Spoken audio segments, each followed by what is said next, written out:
நல்லா இப்படி இந்த பரப்பில் மேய்ஞ்சிட்டு இது ஊற வயல்வெளி எல்லாம் புல்வெளி எனக்கா இவ்வளோ பரப்பில் மேய்ஞ்சிட்டு அப்படியே தண்ணி குடிக்க வரும். பார்த்துக்க இது இப்படியே நல்லா மேய்ஞ்சிட்டு தண்ணி குடிக்க வரும். அந்த சீன் எடுக்கிறேன் பாரு. இப்போ எவ்வளோ ஆர்வமாக வந்து தண்ணி குடிக்குதுன்னு பாரு. புழுதியை கிளப்பிட்டு வருதா, வந்துக்கிட்டே இருக்கும். இவ்வளோ நேரம் அலைஞ்சதுக்கு இப்படி ஒரு நீர் பரப்பில் வந்து தண்ணி குடிக்குது.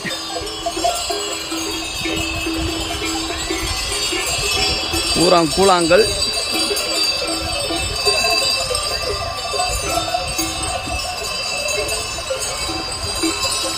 நல்லா தண்ணி எவ்வளோ பியூராக இருக்கும் பாரு. இந்த தண்ணியத்தை குடிக்குது. மனுஷங்களுக்கே கிடைக்காது. அங்கிட்டலாம் நான் வந்துக்கிட்டே இருக்கு. வருத இறக்கத்தில் எவ்வளோ பியூராக தண்ணி குடிக்குதுன்னு பாரு. நம்மள ஒன்றும் செய்யாது, எல்லாம் பழகுன மாடுங்க. எப்படி தண்ணி குடிக்குது.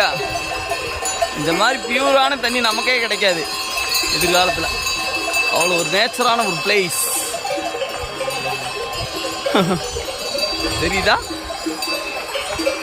அவ்வளோ சூப்பரான பகுதியில் வாழ்ந்துக்கிட்டு இருக்கோம்னே. கம்பம் பீப்புள்ஸ் ஆர் ஸோ லக்கி. எத்தனை மாடு இருக்குதுல்ல? 300. பெரிய கேட்டல் தான். பூரா ராயம்பேண்டி மாடு.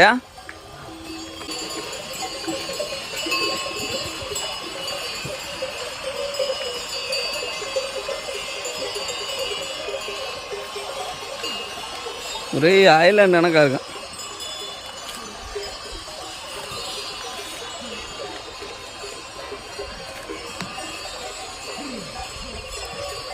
எத்தனை நேரம் நான் வெளியே இருக்கோம்.